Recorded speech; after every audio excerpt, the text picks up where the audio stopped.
No, no, no, no.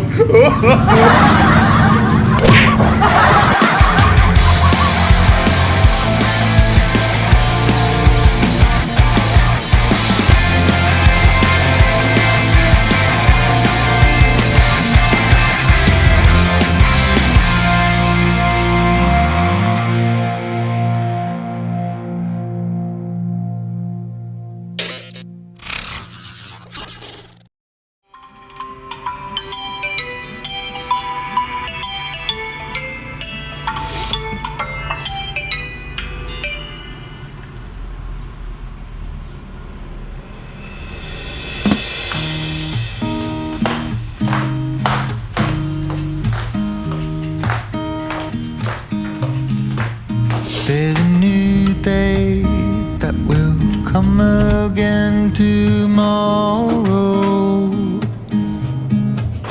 There's a new day to wash away the pain. There's a new day to take away your sorrow and the old ways get washed out by the rain.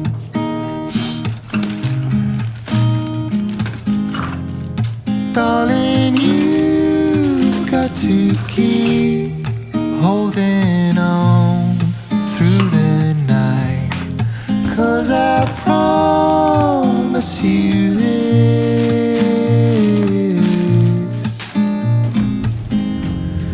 if you try to get some sleep, if you give up the fight, if only just for a bit,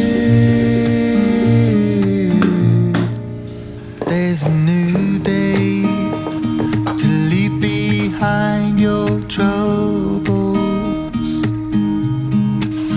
There's a new day and it will set you free. There's a new day to get you through your struggles.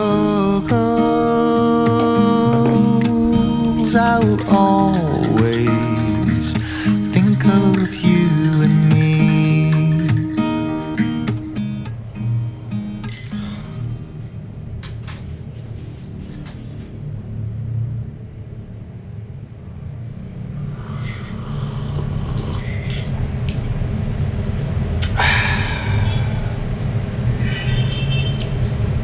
Morning. Kape, first timers.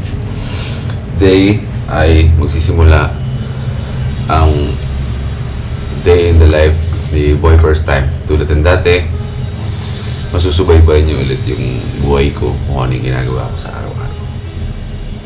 Panibagong taon, panibagong simula, maraming bago sa atin ngayon.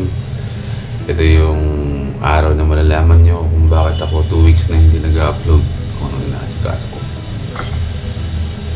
Nakikita nyo, iba yung lugar ko, di ba? Kape muna tayo. Mahaba-haba ang araw para magsama tayo. Marami kayong mapapanood sa akin, yung mga ganap-ganap sa buhay. Welcome back again to Daily Vlogs. And welcome back again to my life.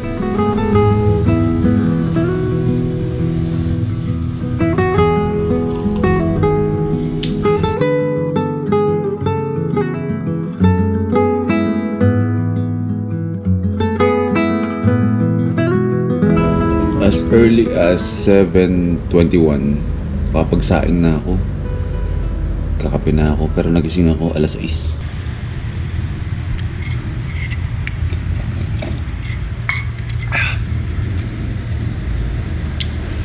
Nagiging busy na yung kalye namin sa harapan.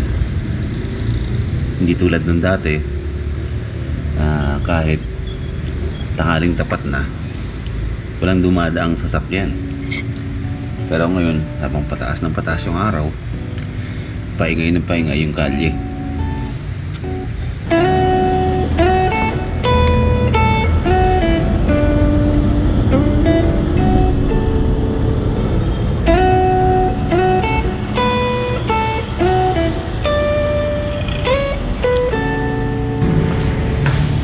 magluluto lang muna ako ng breakfast namin. Kasi, mamaya, dito magbe-breakfast yung anak ko.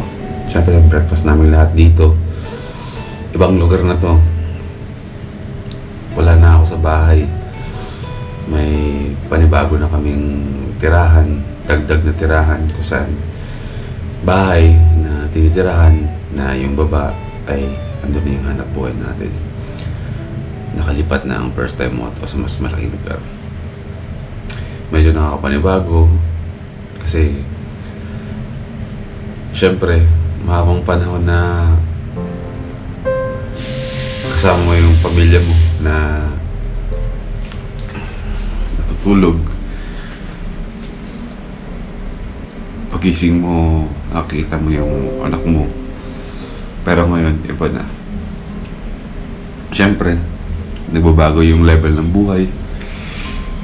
May mga blessing na dumating. Pero sabi ko nga palagi na sa vlog ko, kapag may malaking blessing na dumating, may malaking responsibilidad, laging may kapalit na sakripisyo.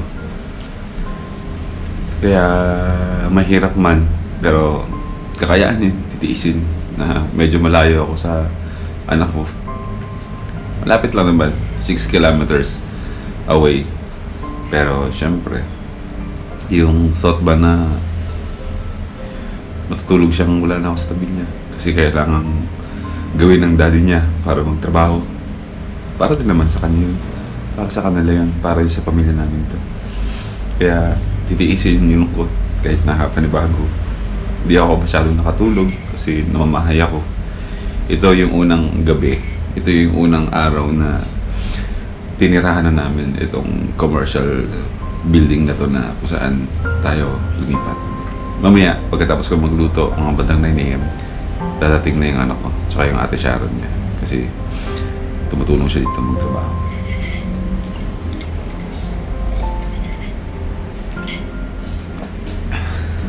Ito ang lutuan namin dito. Hindi pa kami nakakabili ng malaking lutuan.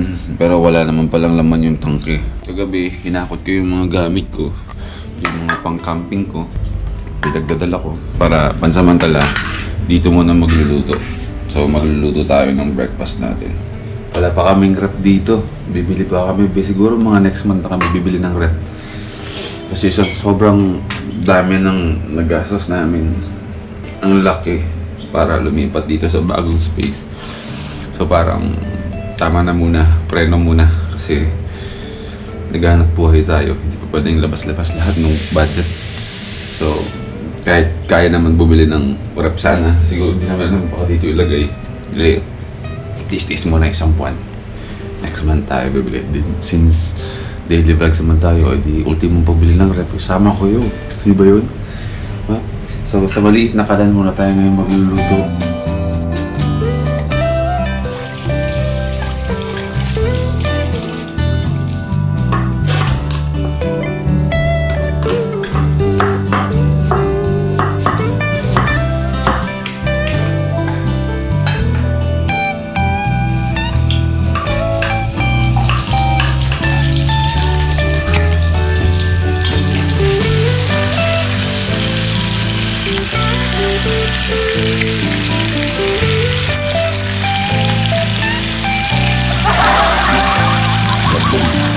Ang ginagawa ko pag niluluto ako nito, hindi ko muna inahalo agad yung itlog. Gusto ko medyo na nabubuo-buo muna siya.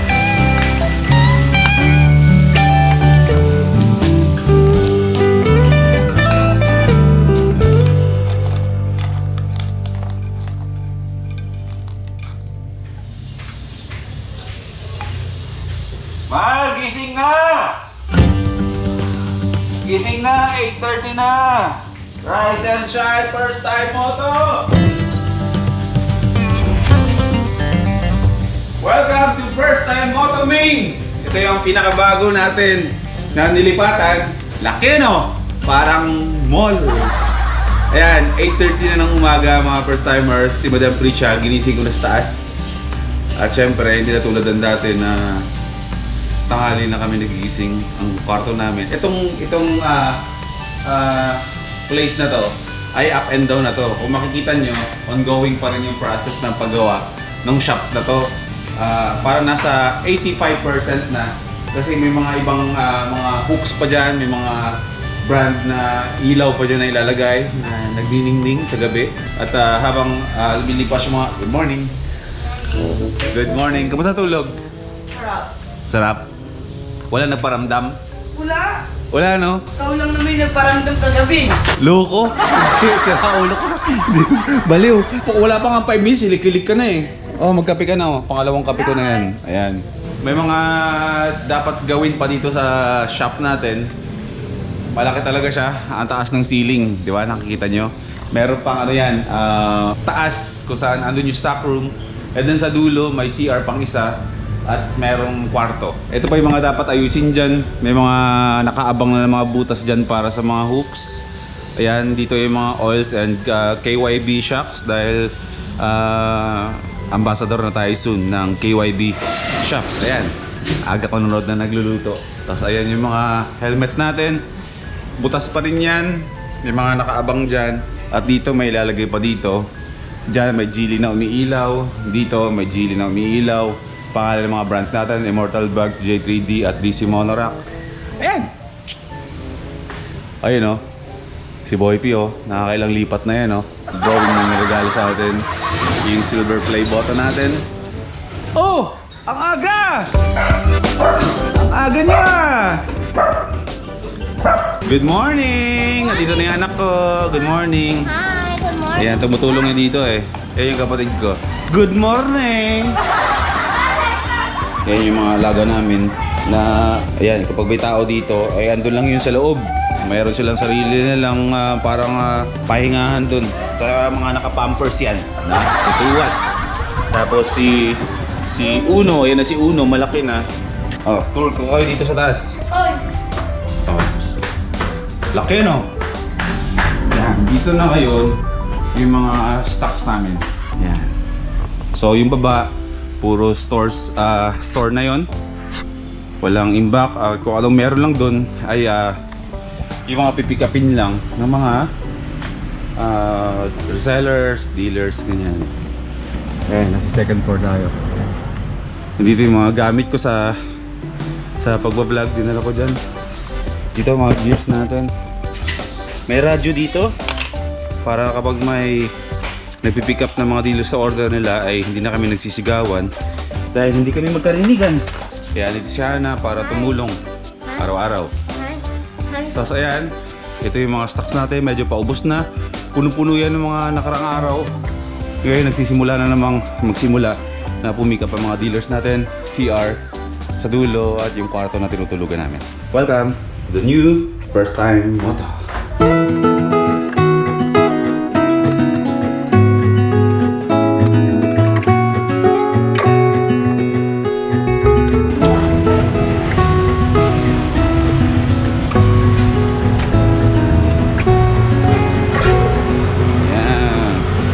Good morning, Biyaya!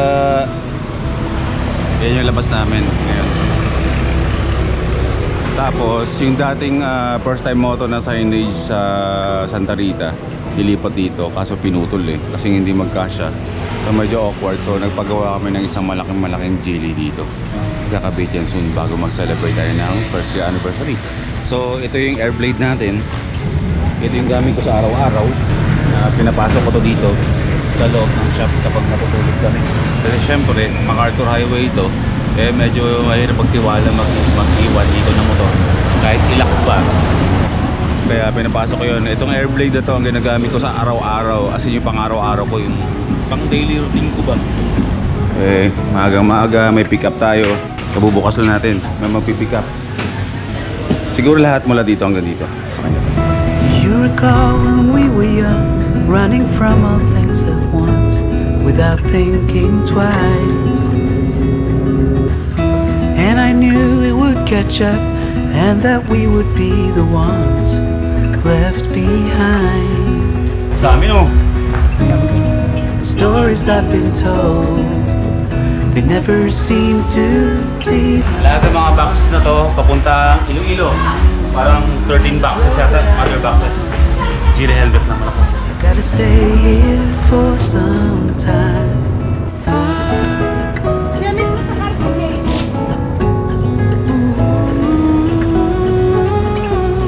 If you found a way out, come seek me out. Pasok! Pasok! Oh. Nananawagan po kami na kung sino po yung malapit dun sa Cebu na pinagbilan ng maraming yung mga yung mga bilihan ng mga danggit. Baka may nanonood dito sa amin, dito sa akin, ng kung saan dun sa Cebu yung nabibilan ng maraming mga pusit, danggit. Baka pwede kami magpabili. Gawa natin ng paraan kung paano namin may sasend yung pambili tapos ipapaship dito. Baka pwede nyo po kami matulungan. Naubos na yung mga pinamili namin nung bumiyahe kami dun kasama ang Hampas Louvers sa Cebu. Sarap. Ano? Bakit? Anong ginamit mong sapat na gabi? Ha? Anong ginamit mong sabon? Ito. Ano? Ano nga tabi na ganito eh? Dapat ginamit mo. Bakit? Pangaso yan, may kalatuwat yan. Pangaso ba to? Oo! Kaya sabi ko parang mukhang ano. Kaya sabi ko parang walang bango. Kaya ang katabi na diyan kagabi. Wala naman kayo binibili sa akin pangaso to. Ito pang tao. Mabango. Bakit yun ang ginamit mo? Modest, di ba? First time kong gumamit sa sabon ng aso ko.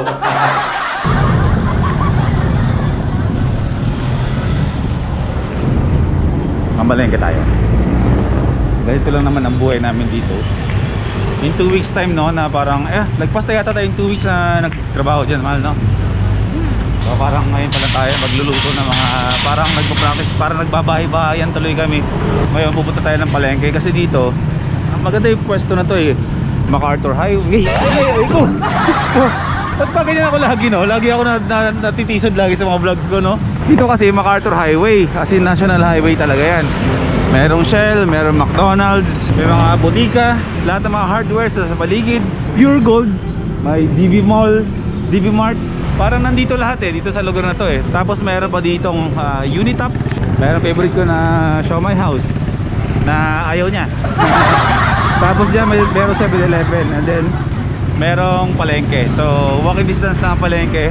Mamimili kami ng tanghalian namin ngayon. Siya naman na magluluto ng lunch namin. Ako kanina sa breakfast, siya sa lunch. Hanggang gabi na yon, no? Ang lulutuin natin mula tanghalian hanggang hapunan na yon, di ba? Para makakatipid-tipid. Kasi kapag umu-order kasi kami ng pagkain namin sa araw-araw, parang pumapalo ng 450 lagi para lang sa isang meal yung kinakain namin. So magastos. Pero dito mayroon tayong palengke, mamimili tayo ngayon ng kakainin natin, lulutuin natin para sa tanghalian natin, di ba? Ganda. Tapa. Lambot? Ito, ganda. Ano pa yan? Pakasin na lahat yun. Ito, pakasin ko. Yan ba yung madali, ano? Pakuluan? Malambot yan? Okay na to. Yung ginagawang barbecue. Okay.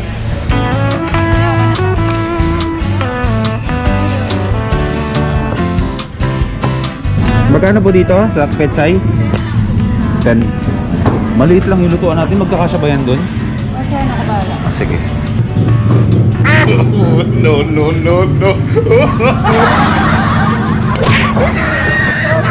Anong klaseng ano to? Anong klaseng ano to? Egoy to, egoy. Ito? Palikpik. Ang hina mo? Yung igaganyan-ganyan mo sa akin? Ito ang gusto ko. Paano na ginanyan-ganyan? Maghahanap ako ng Pinoy Teka lang. Maghahanap ako ng Pinoy. Ito. Ito ang Pinoy. Ito ang Pinoy. Puro itlog lang. Ito, mapakla to. Ito. Ba. Pagpadami na? Tadami mo sa kaya. Dugo. Pagpadami na? Dugo.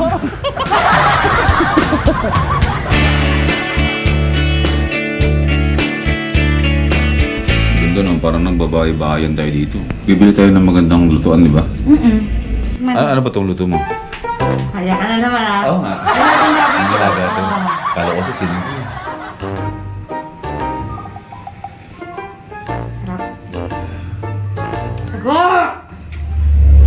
lasa ko yung ano, Blue Marlin. Fresh na fresh yung isda. No? Ano nga? Isa pa. Isa pa. Kahit sa ako kumukulo. Ayan.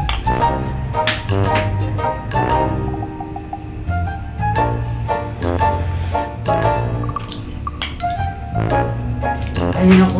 Masarap talaga. Ngayon na ako nakatikim ng dinding-ding naman sa baw.